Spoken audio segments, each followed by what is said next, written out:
Greetings, my dear viewer. You're on the channel The Price of Cheating. The channel is for those who appreciate traditional family values and condemn adultery. So be sure to subscribe to the channel. Let's get started. Claiming that nothing substantial has occurred is far from equating to nothing happened, as my wife so casually puts it. The well-worn saying about the grass not always being greener on the other side feels painfully apt in this situation. Without seeking my approval, my wife decided to go on a date. I locked the house, and now our marriage feels like a shell of its former self. I'm at a complete loss on how to even begin unpacking this. First, I'm heartbroken beyond words. Second, I'm not convinced that writing about it will bring me any clarity. But here I am, trying anyway. Yesterday, Emma, referring to her as my wife now feels bitterly ironic, sat me down to announce she had plans for a date. I'm 33, she's 34, and we've been married for 6 years. We had mutually decided not to have children, focusing instead on crafting a fulfilling life together as a couple. Yet, a few months back, she started voicing dissatisfaction with the monotony of our life, hinting that having children might have brought more excitement. I assured her we could revisit the topic if that was something she truly wanted. There was still time to make such a life-altering decision. Almost immediately, though, she dismissed the idea, chalking it up to a fleeting midlife crisis. I thought nothing of it and let the matter drop. But yesterday, she blindsided me with something far more shocking. Out of nowhere, she told me she was going on a date with a coworker. A date. At first, I genuinely thought she was joking, some kind of dark, ill-timed prank. I even laughed nervously and said, "Nice one. You got me." Her expression, cold and unflinching, quickly wiped away any thoughts of humor. "No," she said plainly, "I'm serious." My brain refused to process her words. Who would ever anticipate their spouse calmly declaring their intention to go on a date with someone else, as if it were the most natural thing in the world?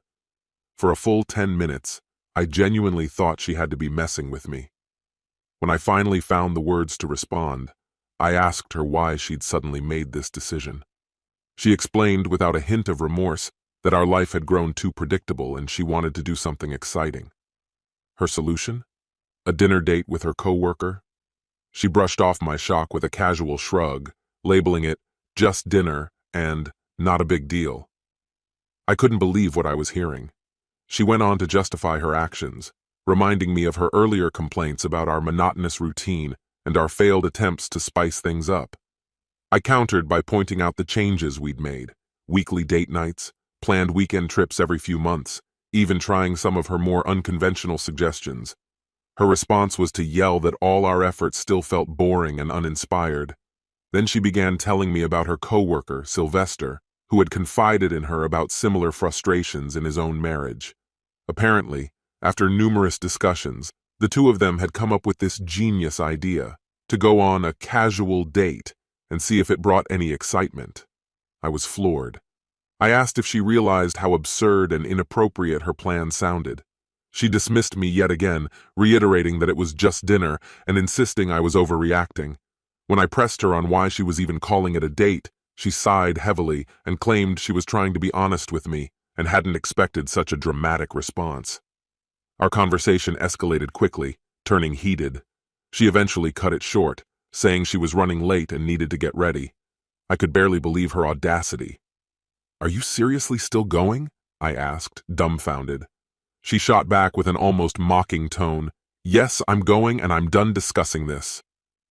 This wasn't the first time she'd thrown out provocative remarks to rile me up, but this situation was different. It wasn't some light-hearted jab. I sat there in stunned silence as she got dressed for her so-called date. 5 minutes later, she peeked her head out of the room and nonchalantly told me to pretend this conversation never happened. Then, as though everything were perfectly normal, she strolled out in a striking red dress, pausing only to comment on my flushed face and joke about how much fun she was about to have. I tried to calm myself, repeating over and over that it was just dinner and nothing more, but the tightness in my chest wouldn't go away. Unable to sit still, I called a friend and asked him to meet me for a drink. When we met, I hesitated to tell him the full story and instead presented it as a hypothetical scenario. His reaction was maddening. He dismissed the entire thing, saying it sounded like an innocent, casual dinner in a public setting. His nonchalance did nothing to soothe my anxiety. I stayed at the bar, nursing my drink until Emma called and asked me to come home. To my surprise, she was already back, and it wasn't even 9 p.m. A part of me felt an embarrassing surge of relief, hoping it meant nothing had happened between her and her coworker.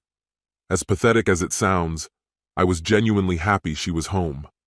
After an exhausting day, I finally made it back home.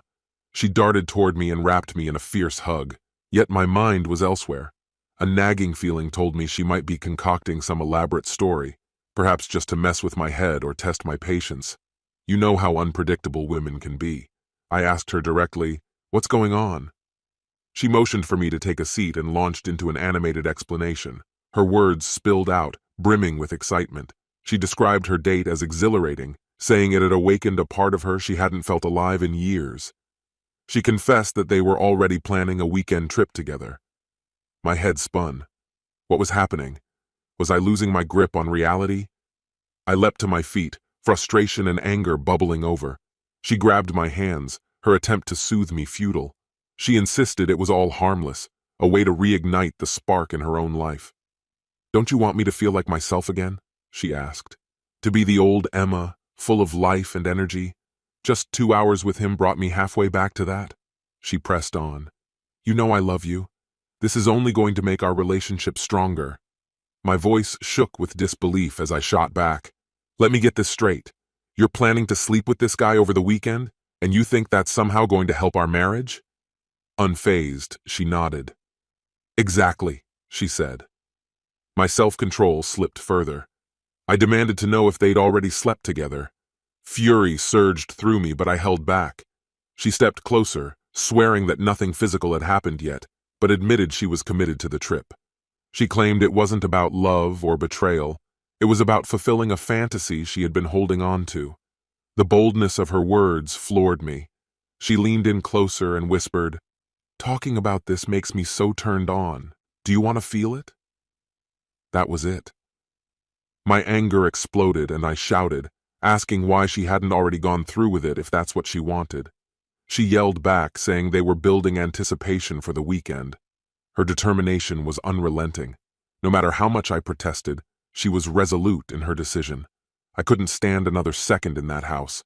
Fueled by anger and alcohol, I left before I did something reckless. I called a friend and crashed on his couch. The next morning I went back home to grab my things for work. She was still in bed, sleeping peacefully, as though nothing had happened. The sight was infuriating. As I got ready, she appeared behind me, slipping her arms around me and whispering, "I love you." I shrugged her off, but she persisted. "I know you're upset, but I also know you love me enough to let me do this. Don't you want me to be happy?" I said nothing.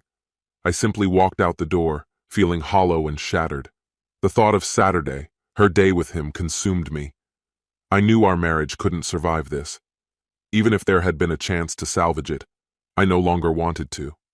My only desire now was to make her pay for what she had done. Deep down, I sensed this wasn't just about a date. Something more was at play. Determined not to let her walk away unscathed, I started formulating a plan. By Thursday night, I had decided to act. If she wanted to be reckless, she would face the fallout. By Saturday, I would ensure she was left out in the cold, both figuratively and literally. I bought a new lock and scheduled a locksmith for Saturday morning. I also ordered a new nameplate for the house, with only my name on it. That evening, I came home to find her parading around in sheer lingerie. Smirking, she asked, "Don't I look irresistible? I want to look my best for Saturday." I didn't dignify her with a response, though rage simmered inside me. The next day, I skipped work to finalize my preparations. I wasn't interested in saving our relationship anymore. All I wanted was proof of her betrayal so she couldn't spin the story later.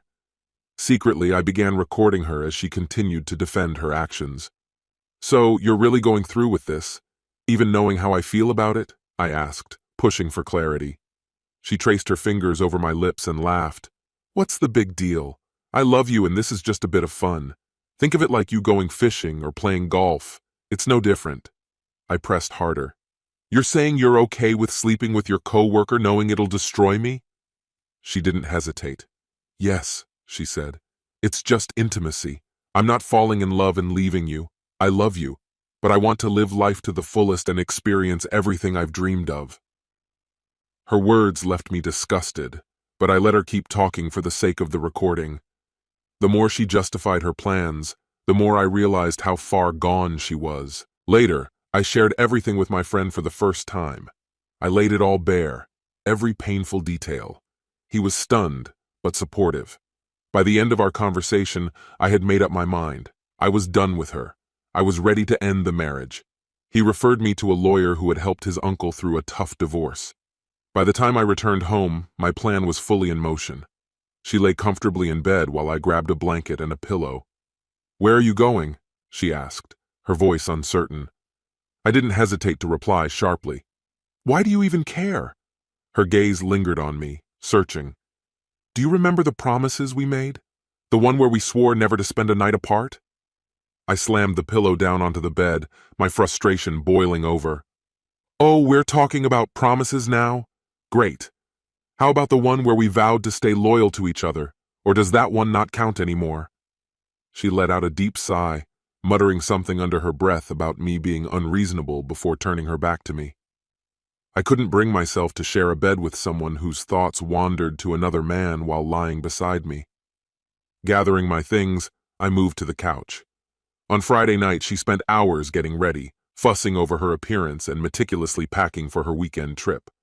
Meanwhile, my afternoon was spent meeting with a divorce attorney to discuss my terms. I presented the audio recordings I had collected, and he advised me to secure additional proof of her whereabouts during the trip, though he believed the recordings alone were substantial. Early Saturday morning, as she showered, I rifled through her packed bag. I swapped out her tube of lubricant with another identical container that I had filled with a spicy concoction of my own making. Knowing her aversion to discomfort, I doubted she'd risk going without it. The thought of the chaos that would ensue later was satisfying. The resort she had chosen was tucked away in the woods, meaning replacing the item would be difficult. Next, I turned to her phone for further evidence. While her messages didn't specify the exact location, they were littered with explicit exchanges detailing how she and her lover planned to finally act on their desires. Although it seemed they hadn't crossed that line yet, the damage to our marriage was already done. Lacking time to take proper screenshots, I snapped photos of the messages with my own phone. If you're wondering how I accessed her device, it was simple. We had always shared our passwords. It's just that, until now, I had never felt compelled to invade her privacy. When she emerged from the shower, I casually asked, "So, where are you headed today?" She smirked, clearly enjoying her little secret. "Why the sudden interest?" she countered. I fired back, "If your boyfriend accidentally strangles you, I'd at least like to know where to collect your body." She laughed, and after some teasing, revealed the name of the resort. I promptly forwarded the information to my lawyer, who assured me he'd confirm their stay. Later, a car horn sounded in the driveway. She wasn't ready yet, but went to the window to signal her ride. "Don't even think about letting him step foot in this house," I warned. "If he does, you'll both leave in pieces." She laughed dismissively and leaned out the window, telling him to wait in the car. Once she left, I wasted no time. I called a locksmith to change all the locks, removed her name from the nameplate by the door, and packed her belongings into garbage bags, which I stored in the backyard. As I stood in front of her now empty closet, the weight of the situation overwhelmed me. I collapsed onto the floor and sobbed like a child for hours. By evening, I faced a choice: wallow in my misery or take control of my life. I opted for the latter. After a long, hot shower, I went out with a friend who had been a pillar of support throughout this ordeal. Now it's Sunday. I began the day with an intense workout at the gym to clear my head. Back at home, I sat down to write this update. Tonight, she's supposed to return, and I'm bracing myself for the inevitable confrontation when she finds herself locked out. Update 2. Emma's much-anticipated weekend didn't deliver the thrill she had expected. She returned earlier than planned, and her demeanor said it all. The excitement she left with was replaced by frustration and anger. Her makeup was smeared, her expression tense, and she trudged up the driveway without so much as a goodbye to her partner, who dropped her off. Approaching the door, she pulled out her key but quickly realized it no longer worked. Confused, she tried a backup set, only to find they were useless as well. I observed the scene from the camera I had installed above the entrance. She threw her bag and wallet to the ground, cursing loudly. Then she began pounding on the door and ringing the bell, shouting, "Are you home? Why isn't the door opening?" I sent her a single text. "Check the nameplate in the backyard." Then I blocked her number. It didn't take long for her to piece things together. Realizing she was locked out and unwelcome, she screamed my name and hammered on the door, demanding to be let in. I called out from an upstairs window, "If you don't leave, I'll send those recordings to your parents and friends." Her face turned ashen. "You recorded me?" she cried, tears streaming down her cheeks. "Why are you doing this? I'm freezing out here. Please let me in. It's so cold after that long drive." But I didn't budge. I let her plead as the cold seeped in. She wasn't coming back. Not into this house, and not into my life. Regret and guilt are already devouring me over the decisions I've made. That man ignored my boundaries, forcing himself on me even though I insisted nothing would happen without proper precautions. I was frozen, stunned by the weight of what had happened. When I opened the door to her, she stepped inside, her face clouded with anguish. She reached out to hug me, but I instinctively raised my arm to stop her. She sank onto the couch, collapsing under the weight of her emotions, and began to cry uncontrollably. For a moment, I just stood there, silent and uncertain about how to proceed. Finally, I broke the stillness, asking why she hadn't sought help. The lump in my throat grew as I forced myself to ask the tougher question, "Did he assault you?" Her sobbing intensified before she managed to reply, "Not exactly. He manipulated me, said it wouldn't hurt, but it did. When I told him to stop, he wouldn't." I pressed further, asking if this was an isolated event. Her response floored me. "No, it happened 3 or 4 times. Each time he convinced me to try again." I stared at her, disbelief and anger rising within me. "And you agreed every time?" I asked. She nodded silently. My frustration boiled over and I couldn't hold back. "You're unbelievable. Do you think I'm stupid enough to fall for this? You're not some naive teenager who doesn't know how to make choices. You were at a resort, not imprisoned in his house. Why didn't you just leave?" Her tears turned into hysterical sobs as she pleaded. "The resort was in the middle of a forest. I had no idea how to escape." I countered. "A forest, sure, but it wasn't deserted. There were staff, other guests, anyone who could have helped you. And why didn't you call me if you were so terrified?" She kept crying, unable to offer a coherent answer. Eventually I told her to leave, saying she'd hear from me within the week. She begged me desperately, "Please don't do this. I'm already drowning in guilt over what I've done. You've made your point by refusing to forgive me, but don't destroy me. I swear I'll be a good wife from now on." I didn't waver. "This marriage ended the moment you went on a date behind my back," I replied with icy finality. She tried to defend herself, insisting, "Nothing major happened. He barely even got inside me. You know I need lubricant for anything like that to work." I laughed bitterly. "Good for you," I said, "but that doesn't change a thing. I warned you about the consequences and now they're here." Her sobs redoubled. "I thought our relationship was strong enough to get through this. I love you and I know you love me." My voice was cold as steel. "I did love you. Now I can't stand the sight of you. Leave before I send recordings of our conversations to your parents." Her face turned pale as the realization hit her. "You've been recording this?" she asked, horrified. "Of course," I replied. "I'm not foolish enough to have this conversation without proof." She tried to shift the narrative again, claiming she intended to press charges against Sylvester and needed my support. I laughed in her face. "You'll handle that on your own, just like you'll handle our divorce." She pleaded with me not to abandon her during such a difficult time, but I was done. Opening the door, I said, "You wanted excitement? Well, now you've got it. Enjoy juggling 2 court cases at once. Goodbye." After a drawn-out argument, she finally left. Later, I sent the divorce papers to her office, only to learn that she had already resigned. Left with no alternative, I forwarded the papers to her parents' home. Before they arrived, I decided to visit her parents personally to explain what was happening.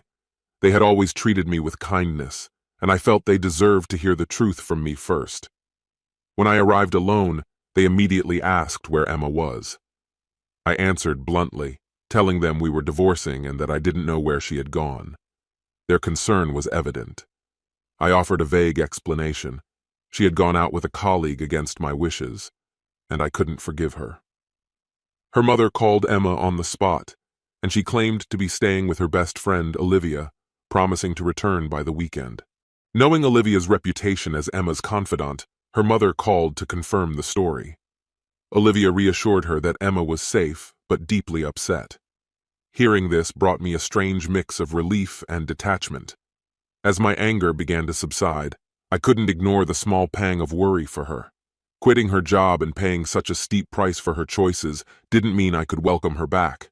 Not now. Not ever. That's all I can say for now. The terms of the divorce are still being finalized, so there's nothing more to discuss. This concludes the story. If you like it, then put your powerful like and subscribe to the channel.